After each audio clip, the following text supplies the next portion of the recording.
It's time to review the reviews.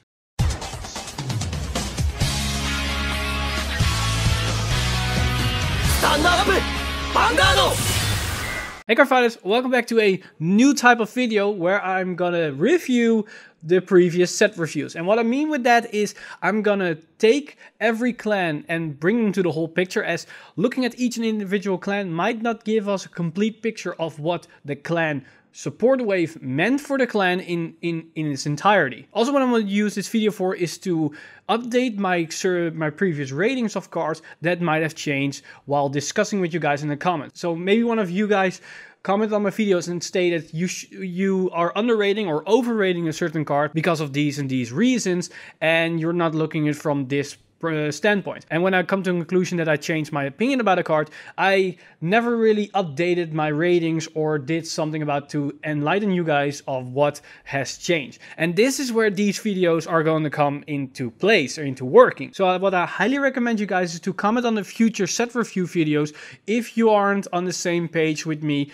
on a certain rating. If you think something isn't on a good perspective or it should be higher or lower, then definitely comment on those videos with your arguments, with your reasonings, and maybe I change my opinion and you might be featured in one of these videos. Also, what I want to do in these videos is to talk about the whole set support of each and every clan in general, their overall support quality, and what this might mean when looking at the previous set, as this is now possible as 4 out of 5 clans, and with the future sets are already supported, we can look at previous sets and see why certain clans got a better or worse support wave. So without further ado, let's jump right into this video, as we have enough to talk about, as we're gonna tackle 5 different clans. So first off, we're gonna talk about the single and only clan that didn't get previous support, and that's also the namesake of this set, and that's none other than Link Joker, or aka the Deletors. So as I said before, this was the first initial support wave for Link Joker in the standard format, and as expected, it was all focused around Deletors and their whole deleting Vanguard mechanic. And as expected from a first support wave, we saw a lot of powerful cards and also key cards that really defines the mechanic of the deck and how it should be piloted, as well as some interesting sub-archetype cards and just some random throwaway cards. And when we look at all the cards and we add them together for the total ratings, we can see that this Link Joker support wave got an average of 3.5.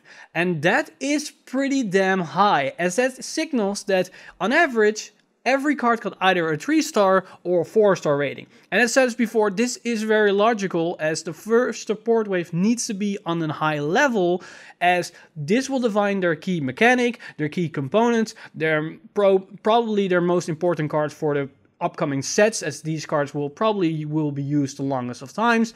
And if this set wasn't really that strong or wasn't that well supported, that will result in a clan that might not function well or be very underwhelming. And we've seen it before with Nova Grappler, for example, and also with Golden Paladin. But in the case of Gold Paladin, it got immediately supported right after that, and with the new support, it suddenly surged up and made it powerful.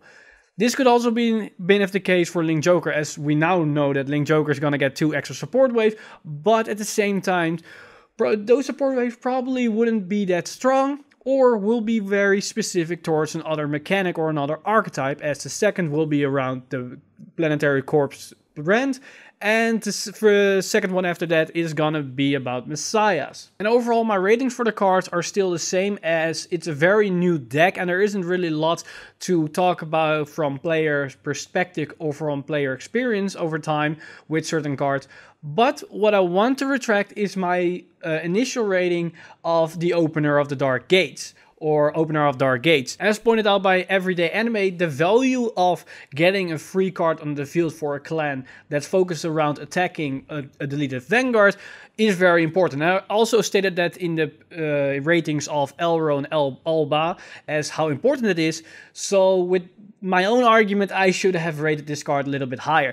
Also as well with the whole reason that it's probably a free cost, as you can It doesn't cost you card for hand. It also helps you with the plays when you want to go into a given turn, as it generates an extra card out of nowhere. And that's very important if you want to go in those specific turns. So with that, I wanted to raise the rating from a 3-star up to a 4-star. But my overall opinion is still the same, that I think the card isn't as strong as most people think, as probably when we get a better generic grade 1 unit that's not a vanilla attacker or just a power card, just a beat stick, then we're probably going to see that this card will be replaced in some decks, if not most decks. But that's just my personal opinion. But as Everyday Anime pointed out, it's a lot better card than I initially gave credit to it. And if I add the new rating to the overall calculation, then we can see that Link Joker's overall clan score changes from 3.5 into 3.5. Yes, it didn't make any difference, as seen as there are a lot of cards in this set,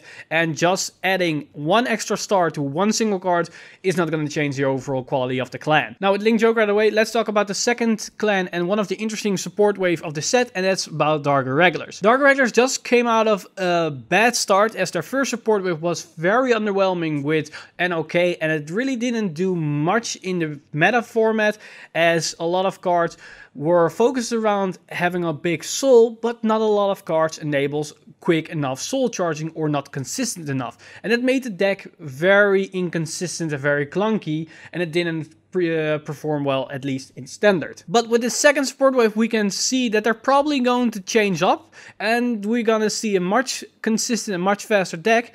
And when we see all these cards together with Dentarian, all the retire and extra soul charging skills, and we look at the cards and we add the rating together, we can see that Dark Irregular's second support wave has a total value of 3.3. And that's actually pretty damn high for a second support wave. But then again, as stated before, it's not really that odd and weird to think about, as seen as they just come off from a bad first support wave. This second support wave is going to make the deck a lot more consistent and a lot more better, as well as adding more deck building options, as I stated before in the previous set reviews, as we can now build an NOK with different kind of kill combos. We can go the Demon Eater route, we can go the Fifth Element route, we can go with the Cutley Cull's grade 3 support route. We also can build a Dentarian focused retire build, as well as a Dentarian focus with NOK as a potential kill combo. So there's a lot more things to play around and a lot more things to do. And with all these power cards, it's not that odd to see this powerful spike in value. So next up, we've got everybody's fan favorite Shadow Paladin. And when we analyze this support wave and add all the cards together, we can see that their second support wave value ends up or rounds up at a total of 2.7. Yep. That's not that great. Still not that terrible, as 2.7 is still a high number. You could say that everything between 2.7 and 3.2, 3.3 is pretty good. It's not terrible, it's not overpowered, but it's in a good range. But the reason why this falls so low in comparison to the other two clans is that they just came off from a gigantic support wave. Their first initial wave had so many key cards. They had Maka, they had Charon, they had Phantom Blaster Dragon, they had Bluster Dark, they had the Dark Dictator that was a very powerful card, they had Cav Bet that was a giant beatstick rearguard, they have Nemain as a grade 1 searcher. And the problem with that is, when you come from such a strong support wave, what you're gonna do with your second support wave? You cannot outright power creep everything, as that will make things very imbalanced. So what Bushiroad decided to do is go a more diverse route. And that's what we've seen with the second support wave, as Gust Blaster Dragon and Swordbreaker are probably the only more powerful cards. But again, Gust Blaster Dragon might not be a direct power creep card, as it's more a different approach of what Phantom Blaster Dragon is doing. All the other cards that we got were just more utility options, more consistent tools, or more different ways to play the deck. And that's also quite seen in the rating, as a lot of cards were either 1 stars, as they just didn't work at all, they just didn't make any sense, and other cards were just flat out 3 stars, as they were more utility cards. And utility cards overall don't score high on these ratings, as mostly powerful cards are 4 to 5 stars. Unless a utility card is really, really powerful, then it can go into the 4 or 5 star rate. And although this set didn't quite pack the punch for Shadow Paladin, it's still a good addition to the clan in a whole, and that's still to argue with the 2.7 rating, as it's still not flat out terrible, as 2.7 is still fine. It's above average. So next up we've got Pillmoon, and this is probably my favorite clan in this set. And although I'm very hyped for the upcoming support, I'm a little bit disappointed in the results that we got. There are some fine little new keycards and tools that we can work, but when we look at the overall rating, we see that the total rating is a 2.9. Still a little bit better than Shadow Paladin, but it's still below the 3.0 mark. And the reason why that's the case is, just like Shadow Paladin, they just came from a very strong initial support wave. They got so many strong cards like Nightmare Doll Alice, Golden Beast Tamer, Jumping Jill, Purple to Pieces, and all the other utility cards that make the clan very powerful as one of the strongest Exalt decks to date. So what do you do when you want to give them a second support wave? Well, in the case of Shadow Paladin, they made more utility options, and in the case of Pillmoon, they just flat out made almost a new kind of playstyle, a new kind of deck, as a lot of the new cards don't really synergize that well with the previous decks. Some do, but not all, and mostly not. And that will result in either a weaker support wave or just flat out an average on 3. But a lot of cards weren't really that great, and some got flat out a 1 star, just like a Shadow Paladin, and that lowered the rating. However, there is one card that I want to come back to, and that is Barken Dragon Tamer. As Brony Cards pointed out, the card has more value and more utility features and options to it than I initially gave credit to it in my previous set review, as I just gave the card a flat out 1 star, as it's not working at all. It's working against what Pillmoon is doing and whatnot. But in his comment, he basically pointed out that the card can be used in some scenarios. It has its values in those dire situations where you have no outs, and he made a point with that.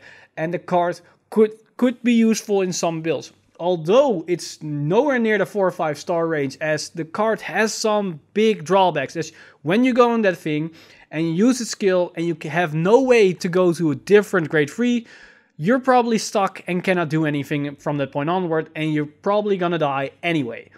But with its way to have a comeback potential and a way to survive 1 or 2 extra turns, makes the card a lot more useful than I initially gave, and that's why I changed the rating to 3 stars, so from 1 to 3. So with that addition, the overall support rating goes from 2.9 all the way up to 3.1.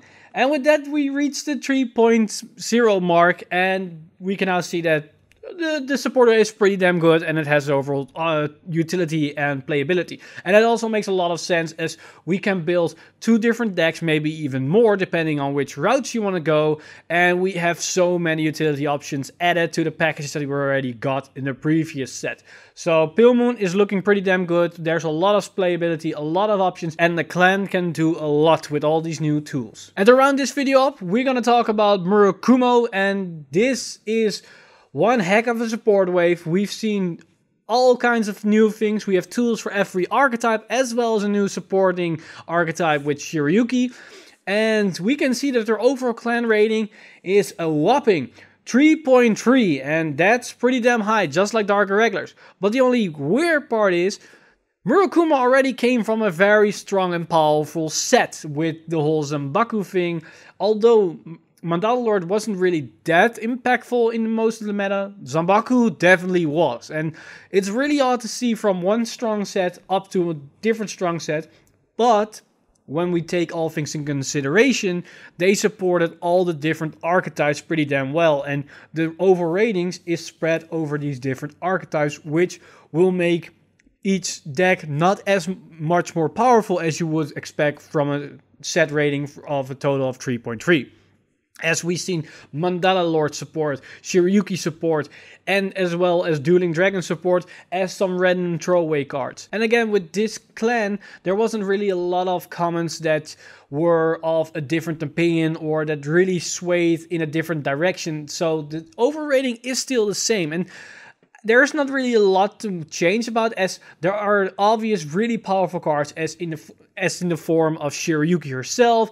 We've seen the new Mandala Lord support that looks pretty damn solid.